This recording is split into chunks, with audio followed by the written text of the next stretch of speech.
Proactif, les rencontres CCI Formation Pro. Et c'est parti, on va pouvoir démarrer. Donc bonjour à toutes et à tous. Ravie de vous accueillir aussi nombreux aujourd'hui. Donc bienvenue Jean-Charles à nouveau. Donc je me présente, Merci Florence Florence. Husclade. Je suis responsable formation à la CCI Formation Pro à Lyon et je suis accompagnée de Simon Deldic et Mélissa Bordery du pôle marketing et communication à la CCI Formation Pro à Lyon. Bonjour. Donc, on lance aujourd'hui la toute première édition du projet Proactif. Donc, c'est une série de webinaires qui va avoir lieu du temps de midi pour vous donner des clés très concrètes sur des situations que vous vivez au travail. Donc, notre idée, c'est de partir de situations réelles, partager quelques anecdotes vécues et surtout vous donner des repères directement actionnables que vous pourrez utiliser dès demain. Donc, on va être ensemble pendant 45 minutes.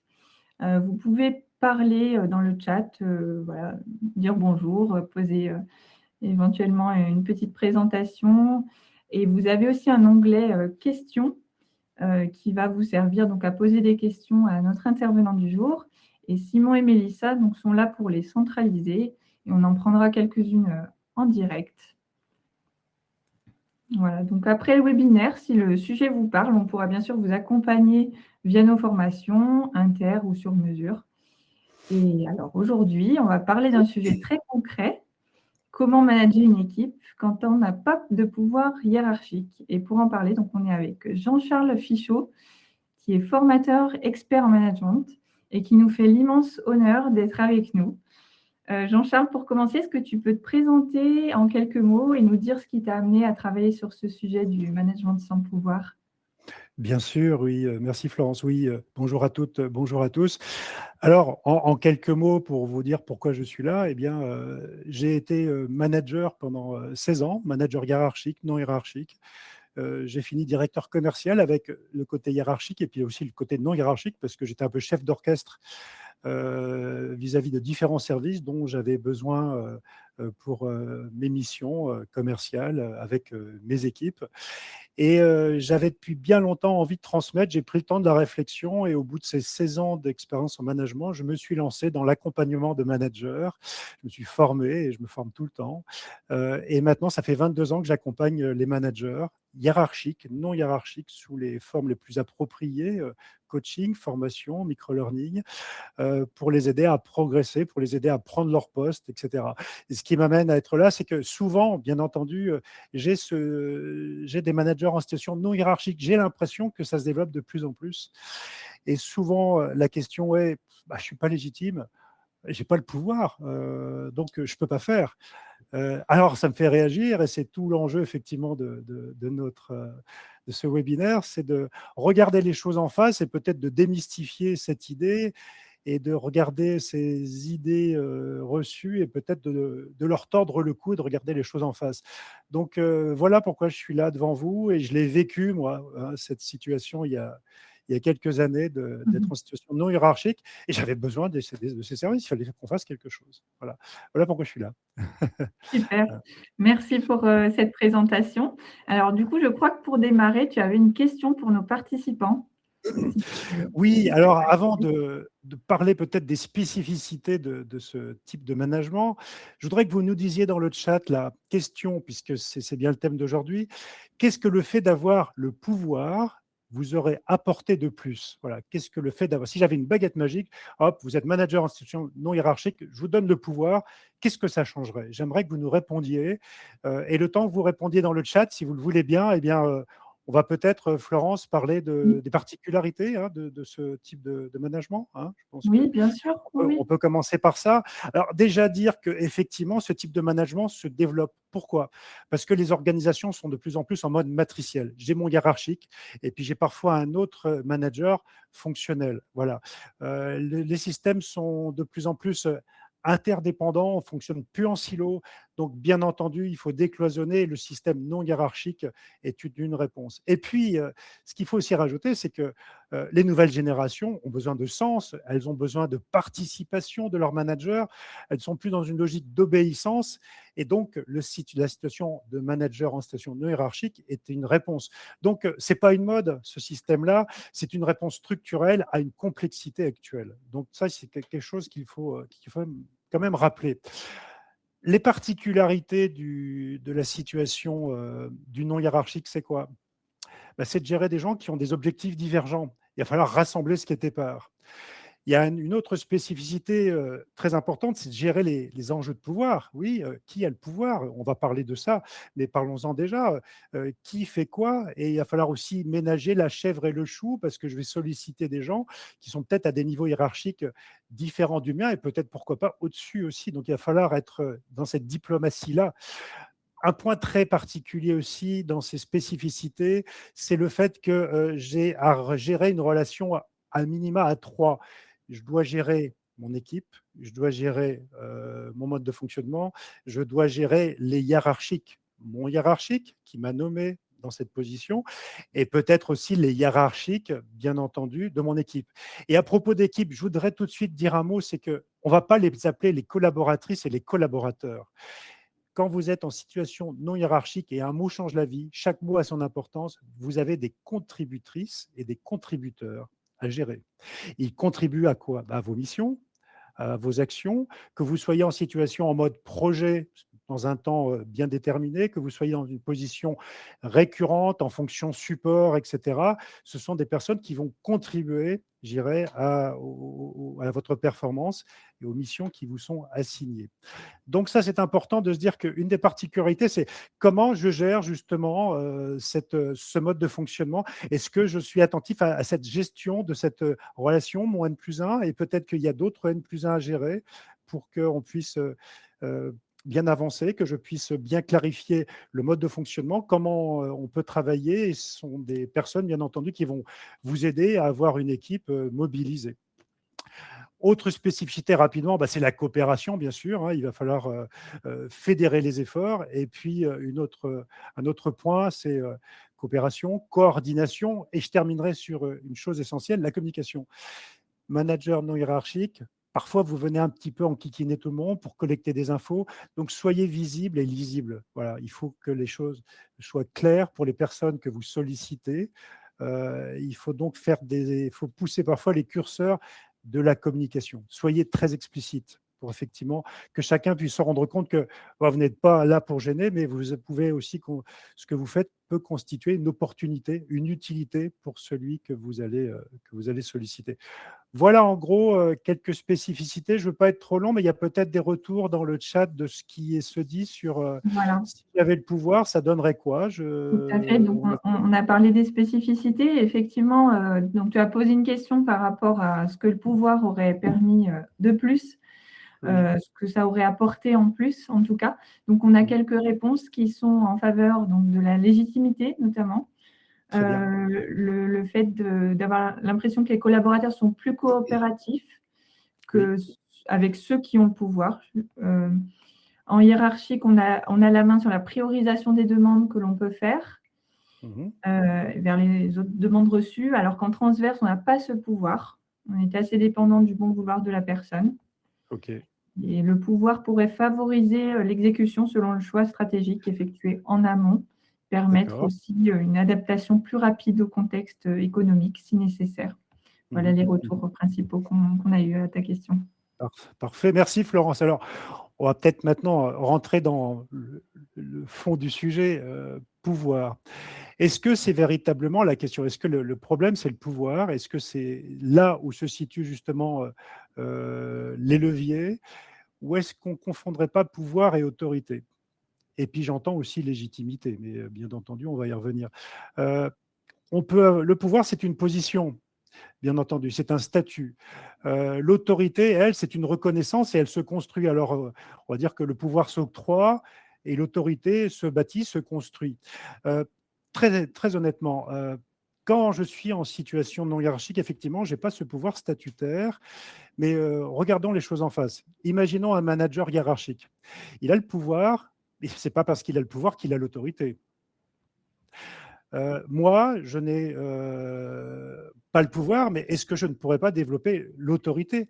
Et c'est quoi l'autorité? La meilleure façon de fonctionner pour un manager, je vais revenir sur le hiérarchique. La meilleure façon de fonctionner pour un manager hiérarchique, ce n'est pas de faire, pardonnez-moi l'expression, ce n'est pas de faire péter les galons tous les matins. C'est moi le chef, c'est moi qui évalue, c'est moi qui sanctionne, c'est moi qui recadre. On est bien d'accord que ce qu'on attend, bien entendu, d'un manager tout court, c'est de susciter l'engagement, c'est que les choses soient faites. Et s'il doit recourir à l'abus de son pouvoir pour l'obtenir, ça veut dire qu'il n'a pas assez d'autorité. Je crois qu'il faut être très clair là-dessus. Donc, manager en situation non hiérarchique, je n'ai pas le pouvoir, mais je peux développer une autorité. Laquelle? Quelle est l'autorité la plus importante pour manager? Vous pouvez répondre dans le chat et me proposer des idées, bien sûr. Autorité de compétence. Quelles sont les compétences qui vont me permettre d'être reconnu comme manager légitime pour mes contributeurs et mes contributrices? C'est ça la question. Parce que, bien sûr que le pouvoir, les gens obéissent, probablement, mais est-ce que j'obtiens la motivation? Est-ce que j'obtiens l'envie de faire les choses, l'engagement? Pas forcément tout le temps. Alors que si je développe différentes compétences qui vont me permettre d'être reconnu comme un vrai manager pour l'équipe, eh bien, ça va changer la donne. Listons quelques compétences qu'on pourrait envisager qui me permettraient d'avoir une autorité reconnue par mes contributeurs. Je vous en propose quelques-unes, juste 3. Pour bien manager en situation non hiérarchique, est-ce que j'ai une compétence relationnelle? Est-ce que j'ai une compétence dans les soft skills, comme on le dit aujourd'hui, qui me permet de me connaître et de me maîtriser? Est-ce que je suis calme pendant les temps de tempête? Est-ce que j'ai du self-control? Est-ce que je gère mes émotions? Est-ce que je suis clair dans ce que je dis? Est-ce que je suis clair dans les objectifs que j'annonce? Est-ce que j'ai cette compétence qui me permet d'être posé, serein et d'avancer avec l'équipe? Ça, c'est une compétence qui est très appréciée. Vous savez que ce qu'attendent les équipes des managers, c'est le calme. C'est une des qualités recherchées. Donc, est-ce que j'ai déjà cette compétence-là? Première compétence pour être reconnu comme un manager, même si je n'ai pas le pouvoir. Autre compétence importante, est-ce que j'ai une compétence technique suffisante pour savoir de quoi je parle, pour avoir à l'égard de l'équipe de la crédibilité? Voilà, je connais les métiers, je connais les fonctions de chacun, je connais leurs besoins, même si je ne suis pas expert dans tous les domaines, même si je n'ai pas l'expertise de toutes les personnes qui sont dans mon équipe, bien entendu. Mais est-ce que j'ai cette compétence technique qui me permet de maîtriser les arcanes du système, de m'en servir et de faire avancer l'équipe? Ça, c'est important. Donc, deuxième compétence technique. Voilà. Et troisième compétence, est-ce que j'ai une compétence en termes de communication qui me permet d'avoir des conversations difficiles? Est-ce que je suis capable de dire les choses, de demander, et attendez bien, demander auprès des contributeurs quand les choses ne sont pas faites ou en retard? Compétence aussi pour oser dire à mes N+1, le mien en l'occurrence et peut-être le N+1 de mon équipe, tiens, j'ai besoin de votre aide, pas pour court-circuiter, bien entendu, mais pour aller chercher des moyens, des ressources pour faciliter le travail de mon équipe, bien entendu. Donc, est-ce que j'ai cette capacité de communiquer qui me permet de me dire, je ne juge pas la personne, je jauge ce que l'on fait, je suis factuel, je suis en capacité d'expliquer les choses, je suis dans l'assertivité. Donc, 3 compétences. Voilà. Et si vous avez ces 3 compétences, je dirais, du self-control, compétences techniques, compétences en termes de communication, vous pouvez effectivement avoir une autorité reconnue par les autres. Et de ce fait, vous allez être plus crédible. Alors, je voudrais juxtaposer cette notion de crédibilité à la légitimité tout à l'heure. Je me sens plus légitime si j'ai le pouvoir. Je vais vous dire très franchement, je l'entends souvent, mais je peux très bien… je suis légitime à partir du moment où je suis installé dans cette fonction, manager non hiérarchique, et que cette fonction est officialisée, qu'elle est communiquée, peut-être par ma hiérarchie, par la direction, par mon N+1. Je suis légitime parce que je suis officiellement là, à ce poste-là. Légitimité vient du latin lex legis, la loi, c'est-à-dire j'ai le droit d'exercer cette fonction. Donc, le problème, ce n'est pas la légitimité, vous n'avez pas piqué ce poste à quelqu'un. Non, le problème, quand on parle de légitimité, c'est la légitimité perçue par les autres, alors que vous êtes officiellement nommé à ce poste.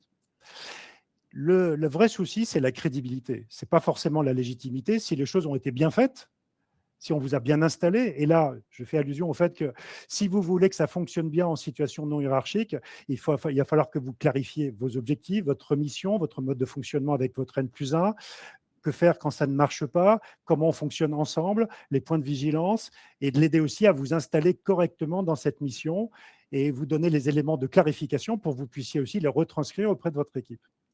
Dès lors que tout ça s'est fait, la légitimité est installée, mais la réalité, c'est parfois, je ne me sens pas crédible.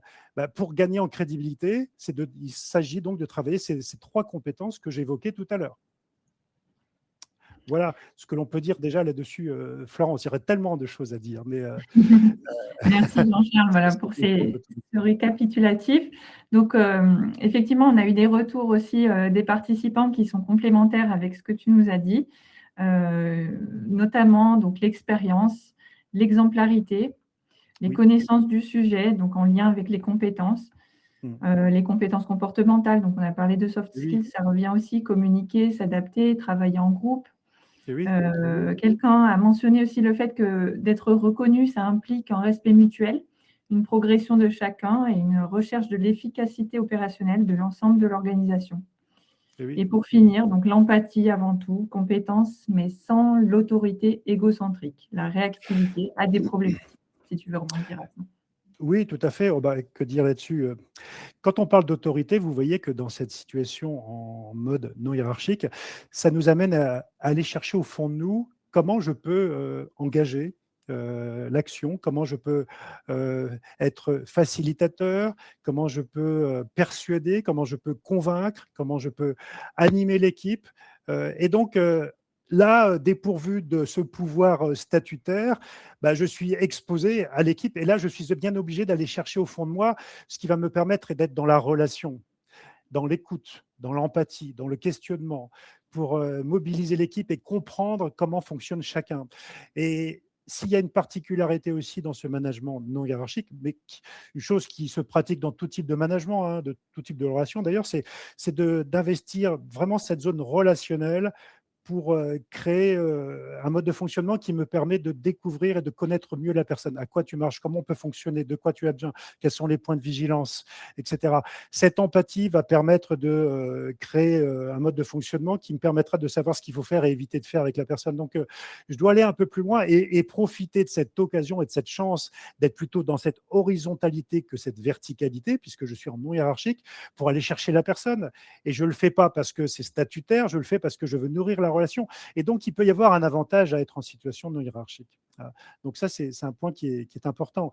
Il y a dans le mode de fonctionnement non hiérarchique des éléments qui permettent d'apprendre à mieux se connaître, aller chercher au fond de soi ce qui permet d'aller engager l'action, d'embarquer, d'animer, de donner envie. Et ça, ce n'est pas le pouvoir statutaire qui va vous le conférer, on est d'accord. C'est effectivement votre envie d'aller creuser un petit peu au fond de vous, ce qui permettra de créer cela. Et c'est ça qui fait la qualité du bon management. Ce n'est pas d'utiliser de ces galons, abuser de ces galons, mais c'est bien au contraire de recourir à ces leviers qu'on va peut-être revoir ensemble. Mais il y a derrière cette idée, je n'ai pas le pouvoir, je ne peux rien faire. Non, non, non, non. Est-ce que tu as une autorité? Je vous raconte une histoire rapidement là-dessus. Regardez, on peut imaginer dans une famille un enfant de 10 ans venir à la table des adultes et puis parler avec de l'aplomb, de la confiance, dire les choses, être dans le respect, bien entendu, de ses aînés. Et puis, il quitte la salle, il a raconté quelque chose, tout le monde a écouté, a été capté, mais on va dire, mais cet enfant, il a de l'autorité. Tu as vu ça, comment il parle? Mais il n'a pas de pouvoir. On est d'accord, il n'a pas le pouvoir, mais il a l'autorité. Donc l'autorité, c'est quelque chose qui est au fond de nous, qui se travaille, qui se développe. C'est un point qui renvoie à apprendre à se manager pour manager les autres. qui est un élément important, justement, que j'évoque, moi, dans mes accompagnements. C'est essentiel d'apprendre à se connaître pour manager les autres. Il faut d'abord apprendre à se manager. Donc, ça renvoie à plein de choses. Quelle idée je me fais de mon rôle? Quelle part je mets dans mon rôle? Quelle part d'ego je vais mettre dans mon rôle? Est-ce que je vais être factuel? Est-ce que je serai orienté solution? Est-ce que je vais être dans l'écoute des autres? Voilà un tas d'éléments, un tas d'invitations, justement, qui vont me permettre de me positionner et de me rendre compte que j'ai peut-être pas le pouvoir, mais j'ai une autorité, j'ai un intérêt pour les autres, j'apprécie l'équipe, je noue des relations, je convainc, j'écoute, je questionne, je reconnais mes erreurs. Je suis crédible. Et ça, c'est important, ça. Ouais, je ne suis pas expert dans tous les domaines, mais mon rôle, c'est d'ouvrir la voie, c'est de t'aider, c'est de faciliter, je dirais, le fonctionnement, c'est de décloisonner, c'est de mettre les gens en relation, c'est de leur apporter les ressources et les moyens pour qu'ils puissent accomplir, mes contributeurs, j'entends les missions que je vais leur confier. Il y a tout ça qui est à la portée du manager non hiérarchique et qui va faire de lui un manager en devenir pour pouvoir peut-être prétendre à autre chose. Mhm. Hein, Florence? Merci beaucoup et c'était très intéressant cette notion supplémentaire que tu viens d'apporter. On a une question de demande d'astuces pour précisément dire les choses alors qu'on n'a pas nécessairement le statut pour le faire sur les équipes. Et donc, ça permettra aussi d'enchaîner sur la suite qui est donc la checklist des actions utiles pour bien manager. Oui. Donc, si tu souhaites prendre la question et puis… Oser dire en situation non hiérarchique, moi je ferai référence à des outils qui sont empruntés à l'assertivité, comme des techniques qu'on appelle OSBD, observation, sentiment, besoin, demande, du style, écoute, j'observe effectivement qu'il y a du retard sur le projet que je t'ai confié. Le sentiment, je vais dire, je ne te cache pas que je suis un peu embêté parce qu'on a effectivement un délai à respecter. J'aurais vraiment besoin de voir comment je peux t'aider pour qu'on puisse atteindre tout ça dans le temps imparti. Est-ce que tu as 2 minutes pour qu'on puisse regarder ensemble et que je puisse t'apporter les moyens pour… Je vais utiliser des formules où, remarquez bien, j'utilise du jeu. J'observe, j'ai le sentiment, j'ai besoin et je formule une demande. C'est-à-dire que je ne joue pas avec le pouvoir que je n'ai pas, mais je formule les choses avec exigence, bien sûr, mais avec une approche qui permet d'être ni agressif, ni passif, ni manipulateur. Ce que je dis part de moi, puisque j'utilise le jeu et je ne suis pas dans le tu n'as pas fait ceci, tu n'as pas fait cela, tu es en retard. Hein, le tu tue la conversation, comme on le dit souvent. Là, je suis dans une formulation qui permet à l'autre d'être beaucoup plus enclin à m'écouter, puisqu'elle part de moi et de mon besoin. Et je suis factuel, je décris ce que j'observe et j'exprime ce que je ressens. Donc la personne, voilà, elle entend le côté factuel et le côté ressenti de ma part. Voilà des moyens justement pour pouvoir formuler les choses quand on n'a pas effectivement le pouvoir. Mais je vais vous faire une petite confidence, c'est pas parce qu'on a le pouvoir qu'on doit faire du rentre-dedans pour autant. Hein. On est d'accord. Donc l'OSVD, le desk, regardez aussi ces modes de fonctionnement, ont la même vocation qui consiste justement à formuler les choses avec respect. Je ne juge pas qui tu es, je formule des choses pour qu'on puisse trouver des solutions ensemble. Ça s'appelle être orienté solution. Orienté solution. Et ça, quand vous êtes dans ces dispositions, tu es mon contributeur, je vais créer du lien avec toi, je vais t'informer de où on en est pour te montrer que ce que tu fais, ça a de la valeur et c'est important. Je valorise ton expertise aussi. Je suis dans la relation avec toi régulièrement, même si on est dans un fonctionnement décalé et pas forcément quotidien. Je vais créer des conditions pour que la personne vraiment soit plus en capacité de se rendre compte que on bosse ensemble, quoi. On n'est pas dans une relation d'obéissance à quelqu'un. On est dans une relation où moi, contributeur, j'y vois un intérêt, j'y vois une utilité. Donc, j'y apporte quelque chose qui me valorise en retour. Donc, il faut qu'il y ait un équilibre pour un contributeur entre ma contribution à ton projet, toi, manager, et ma rétribution. Voilà, le temps que j'y passe. Voilà, il faut qu'il y ait un retour qui soit équitable, juste, bien entendu, pour que la personne y trouve aussi son compte. Il y a tout ça à travailler. Donc, quand je suis dans cette relation, je peux plus facilement utiliser ces formulations comme le SVD pour terminer sur ce point. Très bien. Merci. On a un retour assez intéressant aussi qui nous dit, donc je reconnais une chose capitale dans l'exercice de la fonction managériale de ma carrière, c'est d'assumer humblement l'échec de son équipe. Et ouais, et bien sûr, bien sûr. Et ça, je suis bien d'accord. Moi, je pense que Alors déjà, l'échec, bon, j'aime pas trop le mot. Pour moi, l'échec, c'est de rester là où on est tombé, c'est pas se relever. Je pense que tout peut être apprenant. Mais voilà, ça c'est une belle formule sympathique. Mais au-delà de cette formule, je pense que oui, il faut de l'humilité pour manager. Il faut tirer des leçons de ce qui s'est passé et savoir assumer. Il faut du courage. Voilà. Alors, c'est quelque chose de manager en situation non hiérarchique parce que vous avez quasiment toutes les attributions du manager hiérarchique, sauf la sanction, le recadrage, les évaluations, l'augmentation de salaire, etc. Mais derrière, il va falloir assumer, il va falloir du courage et reconnaître ses erreurs, reconnaître sa part de responsabilité quand effectivement il y a eu peut-être non-atteinte de l'objectif de la part de son équipe. Mais c'est ça qui va vous donner, je dirais, des… Allez, c'est pas le bon terme, mais des galons pour la suite. Parce que voilà, le manager qui prend sa part de responsabilité, j'ai formé 6000 managers à peu près depuis que j'accompagne. Il n'y en a pas tant que ça. Pardonnez-moi de vous le dire, il n'y en a pas tant que ça.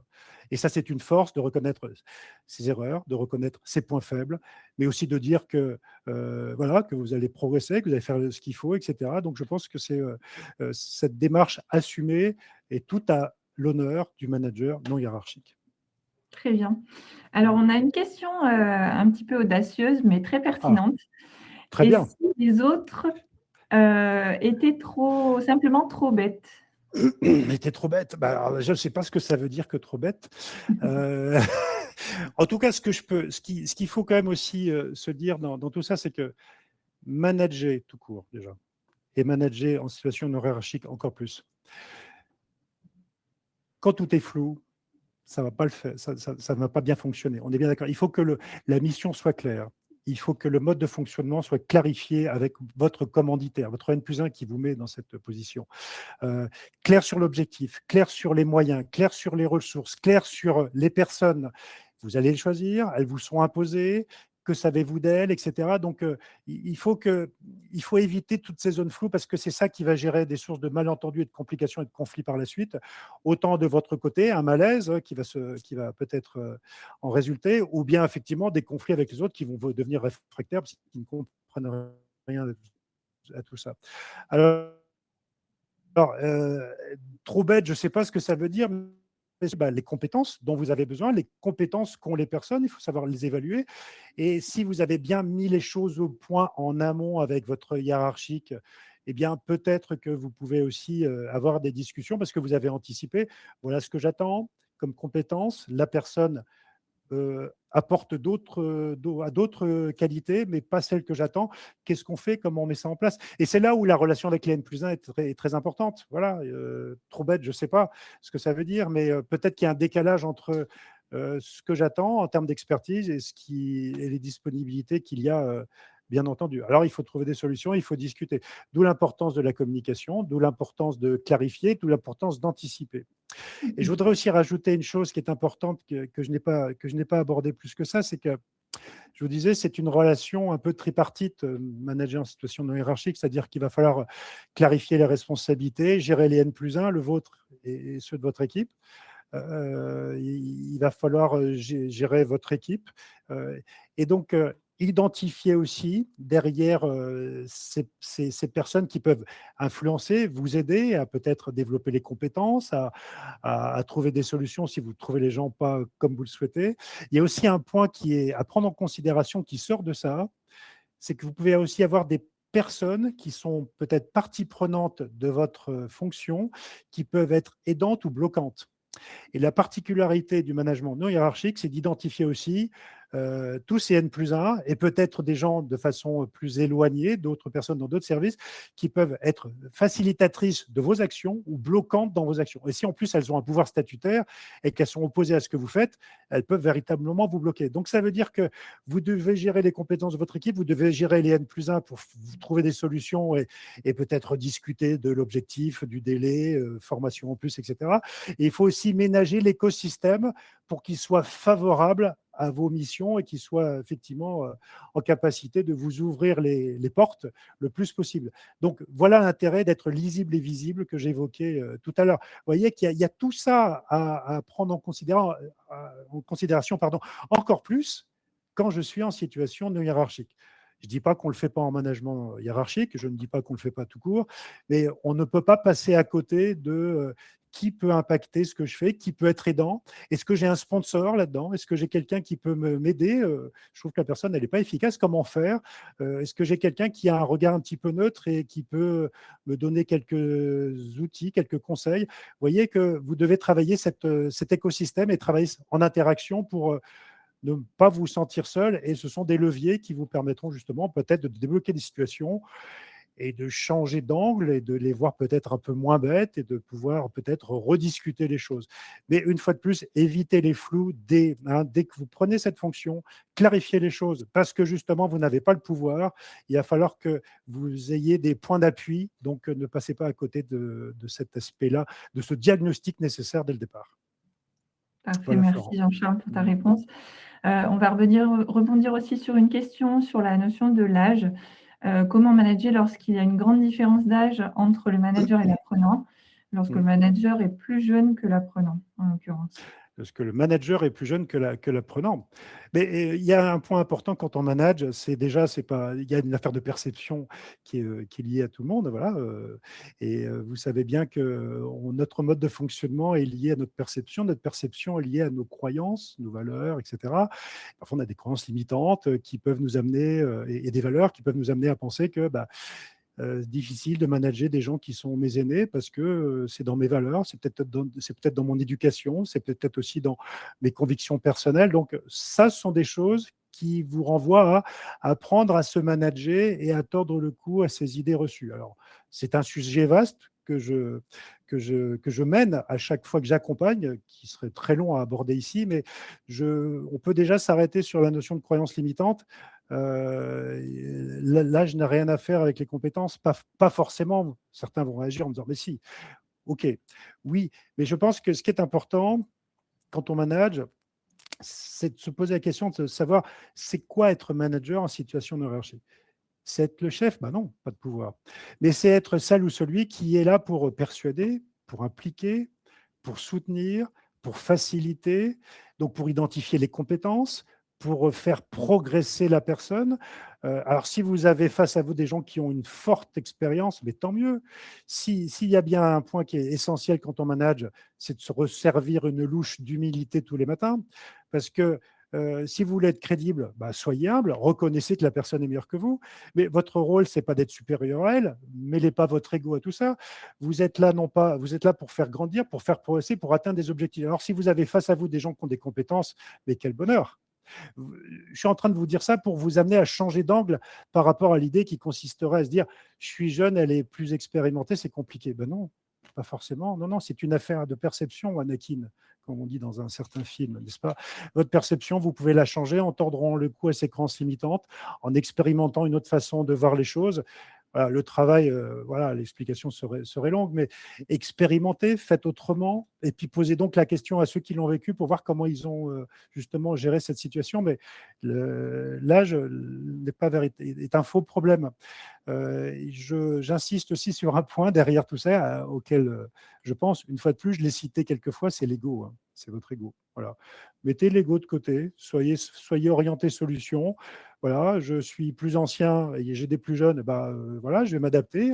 Ils ont besoin de sens, ils ont besoin que je les accompagne. On est dans cette horizontalité, tant mieux, ça leur va bien, parce que l'obéissance, c'est un petit peu passé de mode. Et dans l'autre sens, je suis plus jeune, ils sont plus expérimentés, bah, je vais les écouter, je vais apprendre à leur côté, et puis je vais clarifier le rôle que j'ai à leur égard.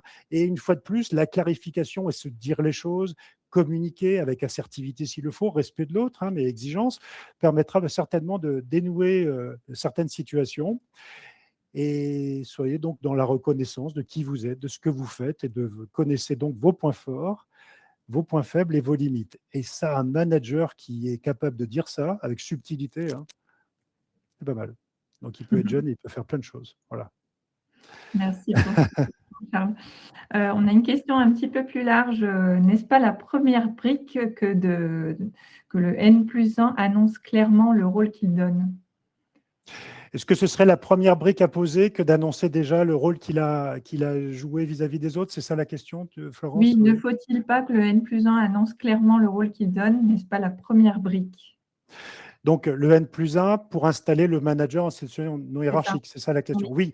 Oui, mais oui, c'est ce que j'évoquais rapidement tout à l'heure. Je pense que bien faire, ça commence voilà, par une bonne préparation, chose qu'on évoque souvent, nous, dans nos accompagnements. Mais oui, vous n'allez pas y aller d'un seul coup comme ça.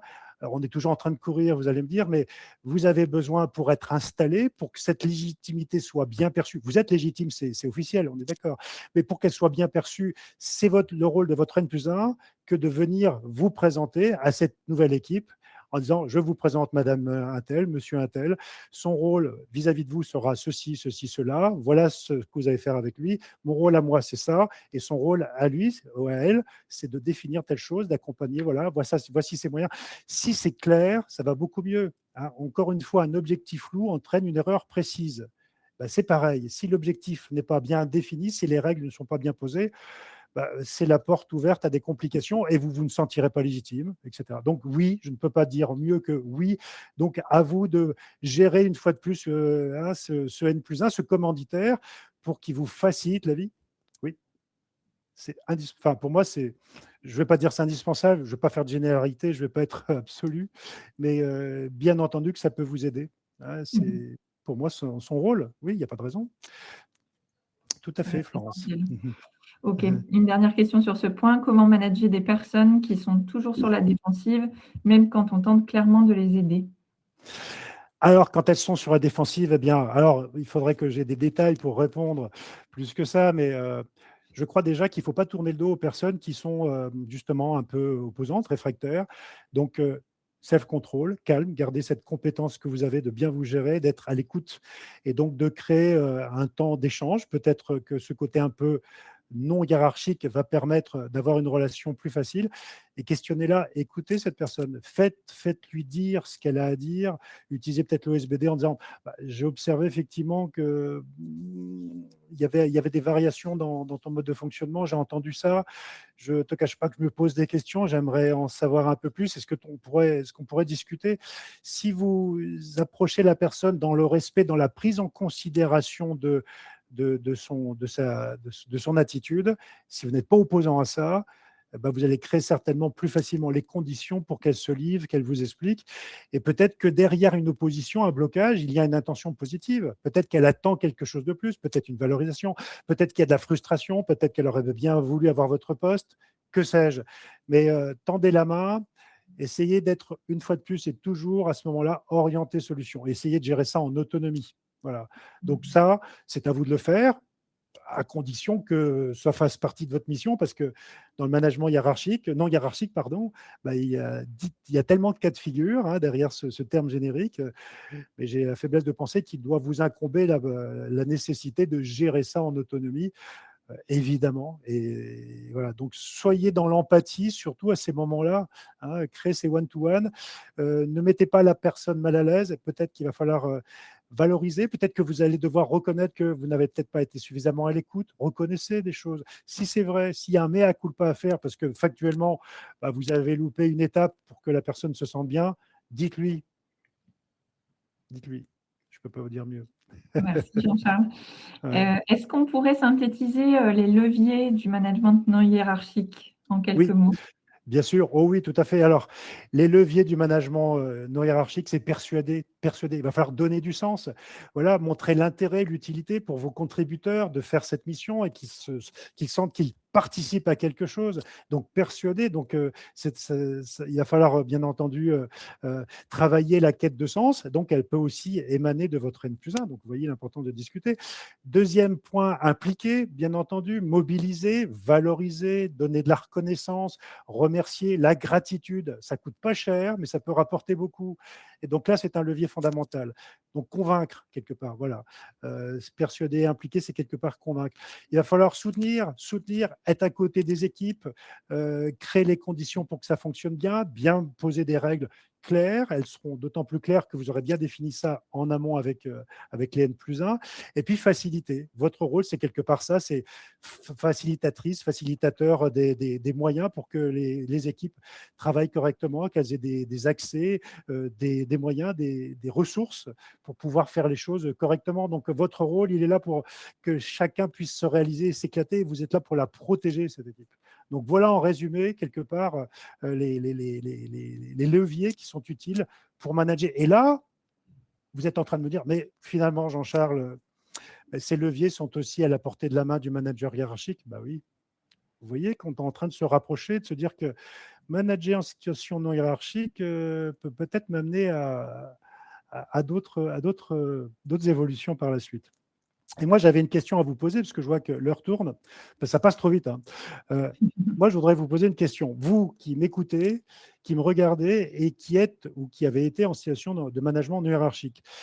Ma question est, répondez dans le chat si vous le voulez bien. Qu'avez-vous appris sur vous en étant manager non hiérarchique? Qu'avez-vous appris sur vous? Car vous le voyez, quand je vous parle d'autorité, de connaissance de soi, il y a des choses là. Est-ce que vous avez des éléments à nous donner, à partager? Parce que c'est véritablement essentiel, hein, de se rendre compte que je n'ai pas le pouvoir, mais je peux user d'autorité parce que j'ai du leadership, j'aime bien convaincre, j'aime bien persuader, j'aime bien soutenir, j'aime bien faciliter, je suis dans le lien et dans l'exigence, je suis dans ces deux aspects, bien entendu, et ça fonctionne bien parce que ce serait intéressant d'avoir quelques éléments en guise de conclusion aussi, pour voir un petit peu comment vous avez vécu cette situation-là. Alors, en premier point, on a un retour sur l'aspect de résilience, la résilience, donc Ouais, qui eh serait oui, un des points que les participants ont appris tout à en fait. étant un manager non hiérarchique. Ne pas juger, je vois aussi une Ne situation pas trop vite. juger une situation trop vite, voilà. Alors, je vais même rajouter une chose, écoutez bien, c'est important, et ça dépasse même le cadre du management non hiérarchique, c'est je ne juge pas qui tu es. En revanche, je suis fondé, si ma mission me le permet, je suis fondé pour jauger ce que tu fais, mesurer ce que tu fais avec des indicateurs, avec des choses claires, précises, d'où l'importance de qualifier ça en amont, hein. Mais bien faire la différence entre ce que tu es et ce que tu fais. Je suis là pour parler de ce que tu fais, je suis orienté solution, on trouve des moyens pour améliorer les choses, mais je ne juge pas, je jauge sur la base d'indicateurs, d'éléments qu'on a partagés. Tu es au courant de ce qu'on attend et de ce que je vais mesurer, parce que les choses ont été dites et la direction nous l'a bien expliqué. Je suis relais pour bien faire valoir ces genres de choses. Je ne suis pas dans le jugement, je suis dans la mesure précise, je suis factuel. On a Peut-être d'autres qu'il y a d'autres choses que j'ai participants, appris voilà, sur moi.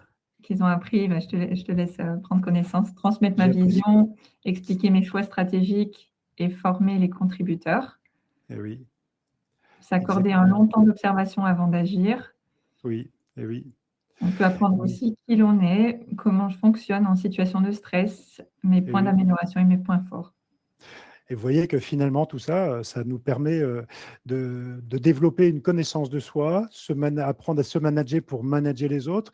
Et dès lors que vous travaillez cette puissance intérieure pour embarquer, convaincre, parce que vous aimez les gens, sans les regarder de trop près, parce que voilà, c'est du boulot, hein, c'est de l'empathie, vous pouvez les chercher et les embarquer.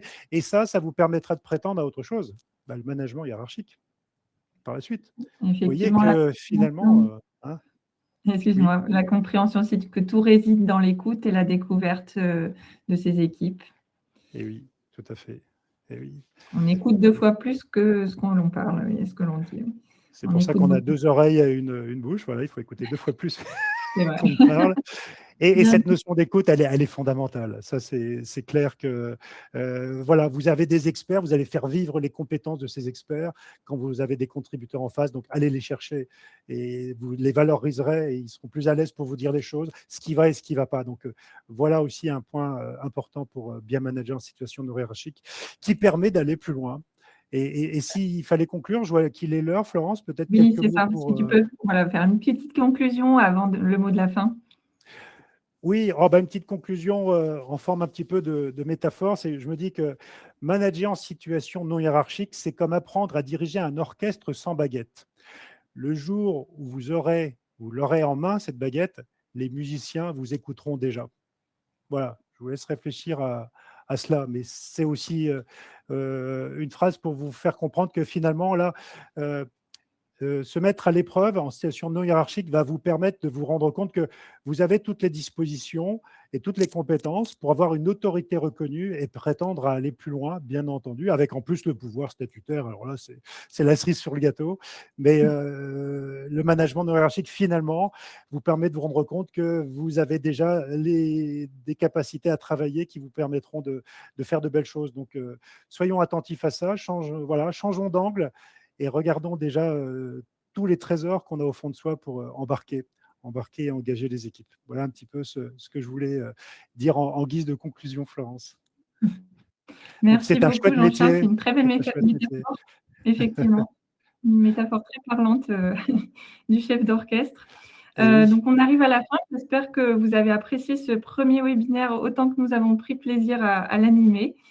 Et si ces sujets vous parlent, donc sachez qu'à la CCI Formation Pro et avec Jean-Charles notamment, on accompagne justement les managers là-dessus, que ce soit en formation inter ou sur mesure. Donc, n'hésitez pas à nous contacter. Et donc, pour rappel, le projet Proactif, donc c'est une série de webinaires autour de compétences humaines et essentielles en entreprise. Et dans nos prochains webinaires, on traitera notamment la gestion des émotions, l'affirmation de soi, la prise de parole, à travers un angle de vue plutôt original. Voilà, donc vous recevrez un mail avec le replay et nos prochains webinaires. Et merci beaucoup encore une fois, Jean-Charles. Merci à tous et à toutes pour votre participation. Et je vous dis à très bientôt. Merci Florence, à bientôt. À bientôt. Au revoir à tous. À bientôt. Proactif, les rencontres CCI Formation Pro.